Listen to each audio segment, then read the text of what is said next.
In fact 3 साल पहले जो मैंने इन्वेस्ट किया है यहाँ पर, एक छोटा सा एक प्लॉट मैंने लिया जी, उसका जो ग्रोथ है वो फ्लैट के इन्वेस्टमेंट से कहीं ज़्यादा, मतलब तो उसकी कीमत लगभग 5 से 6 गुना बढ़ गई है इन कितने जस्ट अ सालों मैटर में? Of 3 years. फ्लैट्स में कोई फ्लैट तो बिल्कुल बढ़ा नहीं है, अच्छा। कोई फ्लैट में हेल्दी ग्रोथ हुआ है, बट इसके मुकाबले तो कुछ भी नहीं। बिल्डिंग के बीच में एक बॉक्सिंग मैच हो जाए जी जी तो land is the outright winner. मतलब it is just like fashion जी, कि जैसे वो बोलते हैं ना, fashion comes full circle. Right right, bell bottom था वो फिर से बेल बॉटम की तरफ आया। करेक्ट। तो फ्लैट्स जो है करीब 50-60 ईयर्स का एक, मतलब मेरे जनरेशन से शुरू हुआ है। मेरे पिताजी के जनरेशन में भी they were still looking at land. Okay, इस वाले एयरपोर्ट और बॉम्बे वाले एयरपोर्ट के बीच में एक मेट्रो रूट डिज़ाइन कर रहे हैं which is called gold route number 8। Okay, तो ओके, उसको लेकर के with limited number of stations जी, 45 मिनट्स में you will reach the heart of Andheri. Okay, As it is with Atal Setu, from here, Okay. I reached Bombay VT in 1 hour.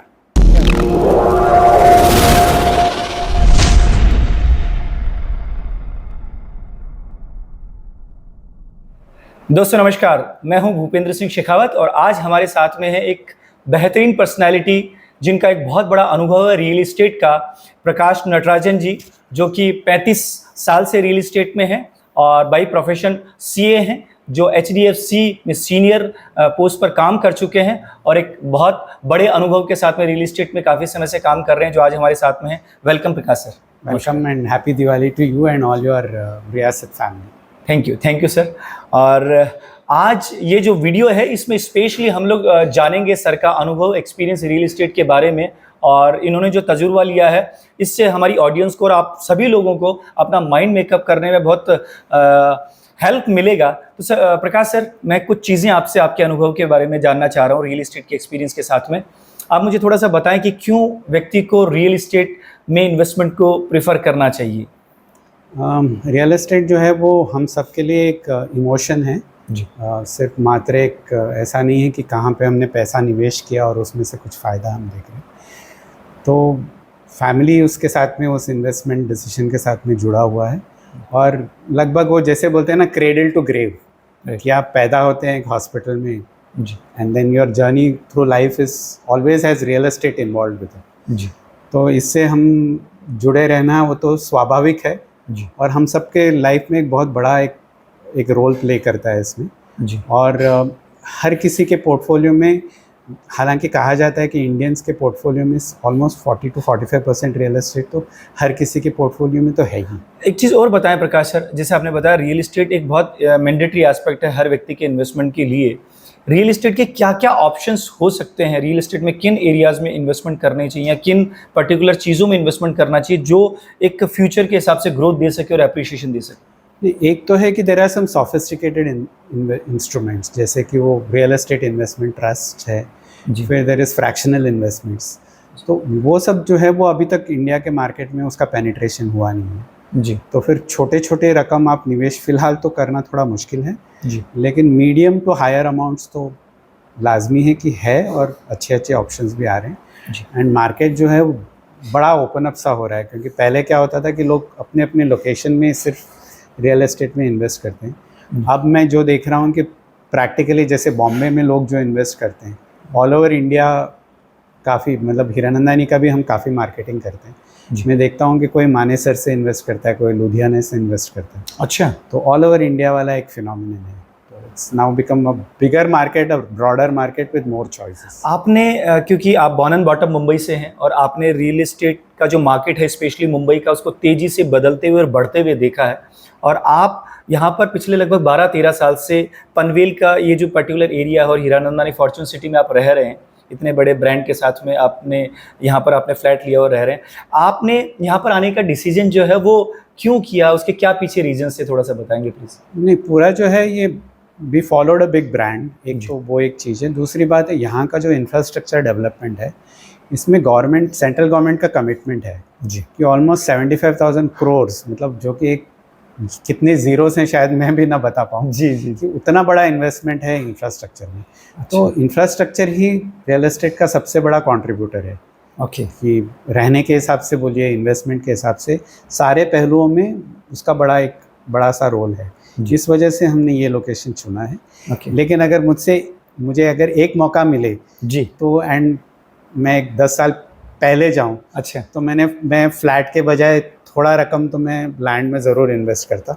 अच्छा in fact 3 साल पहले जो मैंने इन्वेस्ट किया है यहाँ पर, एक छोटा सा एक प्लॉट मैंने लिया, जी, उसका जो ग्रोथ है वो फ्लैट के इन्वेस्टमेंट से कहीं ज़्यादा मतलब क्या बात फायदेमंद कर रहा है। तो उसकी कीमत लगभग 5 से 6 गुना बढ़ गई है इन कितने जस्ट अ सालों मैटर में? Of 3 years। 3 इयर्स में? Exactly 3 years get completed in this month। क्या बात, In the month of November of 21 I invested okay. और उतनी तेज़ी से ग्रो हुई है। नवंबर 2021 में जैसा सर ने बताया, उन्होंने लैंड का एक पार्सल परचेज किया और उसका आज एप्रिशिएशन बात करें तो लगभग 5 से 6 गुना वो लगभग हो चुका है। और अगर मैं इन टर्म्स ऑफ फ्लैट की बात करूं तो इससे कहीं ज़्यादा मतलब ये बड़ा है फ्लैट के कंपैरिजन में। हाँ हाँ, फ्लैट्स में कोई फ्लैट तो बिल्कुल बड़ा नहीं है, अच्छा। कोई फ्लैट में हेल्दी ग्रोथ हुआ है, बट इसके मुकाबले तो कुछ भी ओके, मतलब ओके। आप समझिए कि 10-15% का ग्रोथ हुआ है annually, not more than 7 to 8%। Okay okay, तो कोई मुकाबला ही नहीं है, इट्स अ नो कॉन्टेस्ट। मतलब अच्छा। अगर लैंड और बिल्डिंग के बीच में एक बॉक्सिंग मैच हो जाए जी जी, तो land is the outright winner. वो कहते हैं कि we are all wiser in hindsight, right कि सब कुछ होने के बाद जब हम पीछे मुड़ के देखते हैं तो हमको लगता है कि काश जी। हमने कुछ डिफरेंट किया होता उससे। प्रकाश सर, मैंने एक चीज़ और नोटिस किया, चूंकि मुंबई की ज्योग्राफिकल और कंस्ट्रेंट रहा, जिसकी वजह से हॉरिजॉन्टल डेवलप नहीं हुआ मुंबई और वर्टिकल ज़्यादा डेवलप हुआ। यहाँ पर हाई राइजेस बिल्डिंग ज़्यादा हैं, लोग फ्लैट कल्चर को ज़्यादा बिलीव करते हैं, they are more comfortable with the flats. So अभी मुझे ऐसा लगता है मुंबई कर को कभी इस तरीके का ऑप्शन, उतना बेटर ऑप्शन मिल नहीं पाया कि वो अपने इंडिपेंडेंट हाउस या बंगलो के बारे में सोच सके, क्योंकि prices are very very high. So आप मुझे थोड़ा सा बताएं कि चूंकि ये जो पर्टिकुलर रीजन है जहाँ पर एक बहुत अच्छा लैंड अवेलेबिलिटी है, सो अगर किसी व्यक्ति को क्यों लैंड को प्रीफर करना चाहिए, या लैंड को अगर मौका मिले सो उसे करना चाहिए, फ्लैट को प्रीफर करना चाहिए, लैंड को प्रीफर करना चाहिए, आपकी क्या? See, क्या है, माइंडसेट तो होता है, हम सब उसके शिकार होते हैं जी कि हमने सोच लिया है कि मेरे लिए फ्लैट ही बेहतर है, तो उससे हटना थोड़ा मुश्किल है। जी, मैं रेकमेंड करता हूँ एज एन एक्सपेरिमेंट, क्योंकि हमारे पास जो भी पोर्टफोलियो होता है, फाइनेंशियल नॉन फाइनेंशियल, जी, तो उसमें हम थोड़ा बहुत तो एक्सपेरिमेंटेशन करते हैं। जी, तो मेरा ये सुझाव है कि 80-20 का रेशियो रखिए, कि अगर अच्छा। आप लैंड के साथ कंफर्टेबल हैं तो put 80% in land, 20% in a flat. Okay, और अगर आपका थिंकिंग रिवर्स है कि आप फ्लैट प्रेफर करते हैं, 80% keep it in a flat, but 20% you put it in land. जी। तो अगर आप 70 लाख से लेकर के 1.5 करोड़ के उस ब्रैकेट में अगर आप इन्वेस्ट करेंगे, जी, तो फिर मैं तो यकीन रखता हूँ कि इसका डेफिनेटली फ़ायदा होगा, both for actual user as well as. नहीं सर, आपने जैसे बताया कि अपने पोर्टफोलियो में ये जोड़ना चाहिए, लेकिन मैंने देखा कि मुंबई में लोगों को लैंड परचेज करते वक्त कुछ एक डर है, कुछ संशय है मन में, कुछ हेजिटेशन है, उसके बारे में कुछ आप बताएं वो प्लीज। हेजिटेशन सब कुछ वो बॉलीवुड के वजह से वो हेजिटेशन है, अच्छा क्योंकि हर जगह में वो दिखाते हैं कि लैंड में किसी ने ठग लिया, अच्छा, कुछ एनक्रोचमेंट हो गया। जी, तो all this was pre RERA, अभी तो रेरा है, इट इज इन प्लेस। तो एक तो टाइटल का आपको सर्टेनिटी मिल जाता है, ओके, और दूसरा जो जैसे मैं जब रेकमेंड करता हूँ, जी, आईड से डोंट गो फॉर, डेफिनेटली मतलब ब्रांड की अहमियत है, लेकिन उससे कहीं ज़्यादा जो ब्रांड काम करती है ऑन द ग्राउंड, ओके, आप पहले उस काम को देखिए, उनके बैकग्राउंड को टटोलिए। जी, जैसे मैं रियासत के बारे में मैंने जो इन्वेस्टिगेशन किया बिफोर जी। रिकमेंडिंग टू माई क्लाइंट्स, जी, कि उन्होंने कितना बेहतरीन काम किया है राजस्थान में, जी, और यहाँ आकर के इन सच अ शॉर्ट टाइम, मतलब 6 महीने के लॉन्च में करीब 150 फ्लैट्स जो हैं वो एक्चुअली रजिस्टर किया है, जो डेटा मैंने मॉनिटर किया है। अरे मतलब मैं किसी की बातों में नहीं आता हूँ, जी, ये सारा जो डेटा है आपको गवर्नमेंट के वेबसाइट से मिल जाता है, महारेरा के वेबसाइट में मिलता है, जी, रजिस्ट्रेशन के वेबसाइट में मिलता है। जी। तो उसको लेकर के मैं I feel confident about recommending रियासत एज अ ब्रांड। सर आपने जैसे बताया कि किसी भी ब्रांड की बजाय उस ब्रांड ने क्या डिलीवर किया है, उसका उसने क्या डेवलपमेंट किया, क्योंकि लैंड में ये देखना इंपॉर्टेंट है। फिर भी एक जो हमारी ऑडियंस है, कस्टमर्स के लिए, कि किसी भी व्यक्ति को अगर लैंड परचेज करना है, लैंड में इन्वेस्टमेंट करना है, तो किन चीज़ों का बेसिकली ध्यान दे, लीगल वाइज या लोकेशन वाइज या डेवलपमेंट वाइज, तो थोड़ा सा आपका उस पर क्या व्यू है, प्लीज़ बताएं। सी लीगल को लेकर के जैसा है कि if it is RERA approved, the legal scrutiny is already been done, but उसके बाद भी अगर आपको इन्वेस्टिगेशन करना है तो you can give, the data is available. मतलब गवर्नमेंट के सर्वर में आपके एडवोकेट्स जब भी हैं वो लोग भी वही काम करते हैं कि they go through the data available on government servers. Right, तो फिर भी आप तसल्ली के लिए ये काम कर सकते हैं कि आप लीगल टाइटल को इन्वेस्टिगेट करते हैं। जी, बट जब रेरा है इन प्लेस तो आपको वो फिक्र करने की ज़रूरत नहीं, everything is in place. Purchase legal करते के वक्त- अलावा इंफ्रास्ट्रक्चर डेवलपमेंट, क्योंकि मेरा अपना तजुर्बा है कि जब मैंने अपनी लैंड खरीदी जी तो उसके ऊपर मेरे पास वो एक्सपर्टीज़ नहीं था कि मैं उसको ठीक से डेवलप करूँ। जी तो मैं कई गलतियाँ कर बैठा, जी थोड़ा मेरा नुकसान भी हुआ पैसा को लेकर के। वो जब आप ब्रांड के साथ जाते हैं और प्लॉटेड लेआउट में जाते हैं जो जी। प्रॉपरली डेवलप्ड है, जी तो वहाँ पे आपको इकोनॉमीज ऑफ स्केल मिल जाती है। जैसे रियासत का मुझे सबसे बड़ा यूनिक क्या लगता है कि फॉर 5 इयर्स आप लोग उसको मेंटेन करते हो फ्री ऑफ कॉस्ट, करेक्ट जो कि मेरे हिसाब से तो बिल्डिंग में होता नहीं है। अभी जिस फ्लैट में मैं रह रहा हूँ जी। उसका मैं हर महीना 10,000 रुपये का मेंटेनेंस देता हूँ। ओह 10,000 रुपये मेंटेनेंस। मेंटेनेंस तो 5 साल में वही अमाउंट जो है वो करीब 6-7 लाख रुपया हो जाता है। करेक्ट करेक्ट तो उस पैसे की मेरी बचत होती है और मुझे वो स्ट्रेस भी नहीं होता है कि कैसे मेंटेन करें।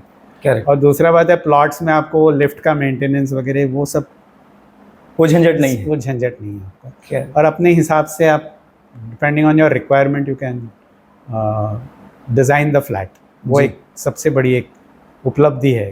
तो सर जैसा अभी आपने बताया कि अगर किसी भी व्यक्ति को जो अभी जो कमिंग जो जनरेशन जो यंग जनरेशन है और स्पेशली जो मुंबई और मुंबई के बाहर भी जो लोग, क्योंकि लोगों की प्रेफरेंस फ्लैट ज़्यादा रहती हैं, सो अगर आपको ऑप्शन मिले, अगर लैंड के बढ़िया ऑप्शंस मिले तो आपके हिसाब से मतलब लोगों को लैंड की तरफ भी, प्लॉट्स की तरफ भी रुझान करना चाहिए। It is just like fashion जी कि जैसे वो बोलते हैं ना fashion comes full circle. Right right कि बेल बॉटम था वो फिर से बेल बॉटम की तरफ आया। करेक्ट तो फ्लैट्स जो है करीब 50-60 ईयर्स का एक मतलब मेरे जनरेशन से शुरू हुआ है। मेरे पिताजी के जनरेशन में भी they were still looking at land. Okay और नॉर्थ में तो definitely the preference was towards land.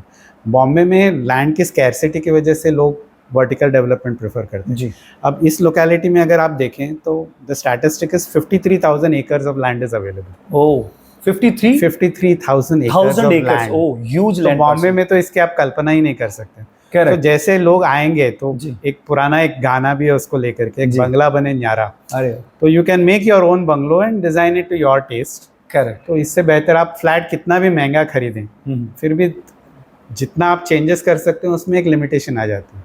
Right. आप you have to go with the builder plan only. आप आपके हिसाब से नहीं बना सकते। मतलब आप अपना कस्टमाइज बंगलो है वो डिज़ाइन कर सकते हैं, वो आपकी चॉइस के हिसाब से आप तैयार कर सकते हैं। बहुत बढ़िया प्रकाश सर, आपने बहुत अच्छे इंसाइट्स दिए हैं। कुछ और अपने एक्सपीरियंस के हिसाब से कुछ हमारी ऑडियंस को आप शेयर करना चाहें इन टर्म्स? नहीं, मैं यही कहूँगा लोगों से कि कोई भी आप पोर्टफोलियो रखें तो जी। उसको आप मॉनिटरिंग करना बहुत ज़रूरी है जी कि you can only rely on hard data कि मान लीजिए पिछले 3 साल 5 साल में उस इन्वेस्टमेंट में कुछ वृद्धि हुई है या नहीं हुई है, जी जी उसके तरफ आप देखें। ज़रूर वो काफ़ी अहमियत रखती है। एंड टेक बोल्ड डिसीजंस कि अगर आपको लगता है कि गलती करी है जी तो first thing you have to do is to admit to yourself correct कि करेक्ट हाँ मैंने एक गलत निर्णय लिया है, और फिर उसको दुरुस्त करने में आप देर ना करें उसमें। करेक्ट क्योंकि मैं ये नहीं कहूँगा कि land prices will go through the roof, correct लेकिन इतना श्योर है कि जैसे जैसे इंफ्रास्ट्रक्चर डेवलप होता है, जी तो जैसे कि एक उदाहरण के तौर पे मैं बताऊं कि इस वाले एयरपोर्ट और बॉम्बे वाले एयरपोर्ट के बीच में एक मेट्रो रूट डिज़ाइन कर रहे हैं which is called gold route number 8। Okay तो ओके उसको लेकर के with limited number of stations जी 45 मिनट्स में you will reach the heart of Andheri. Okay as it is with Atal Setu from here Okay. I reach Bombay VT in 1 hour क्या बात, and I don't have a high end car. मेरा एक साधारण सा car है, उसमें भी मैं 1 घंटे में पहुंच जाता हूँ। क्या बात, तो जैसे इंफ्रास्ट्रक्चर डेवलप होता है जी वैसे वैसे प्लॉट की कीमतें भी बढ़ने लगेंगी। करेक्ट। फिर जितना आप डिले करेंगे उतना आप ज़्यादा आपको निवेश करने पे करना पड़ेगा आपको, आपके पास कोई चॉइस नहीं रहेगी। मतलब ये कह सकते हैं कि आपके पास में जैसे अभी बहुत लीस्ट प्राइस पे अभी रेट्स पे अवेलेबल हैं लैंड प्राइजेस में, और अभी अगर आप इन्वेस्टमेंट या अपना कोई भी लैंड पार्सल यहाँ परचेज करते तो आने वाले 5 ईयर और 10 ईयर डाउन द लाइन ना एक बहुत बड़ा एक एप्रिशिएशन यू कैन एक्सपेक्ट। बिल्कुल, वो जैसे हम कहते हैं ना कि व्हाट वाई एंड व्हेन, जी तो व्हाट और वाई का तो हमने ऑलरेडी डिस्कस कर दिया। करेक्ट करेक्ट तो when I would say is as of yesterday. Okay तो अगर आप जितना जल्दी कर सकें तो जी उतना चॉइस आपका बेहतर होगा, अच्छे रेट्स में। जी। चलिए प्रकाश सर, बहुत बहुत धन्यवाद आपके प्रीशियस समय के लिए। आपके एक्सपीरियंस को हम आगे भी लेते रहेंगे। बहुत बहुत धन्यवाद, थैंक यू।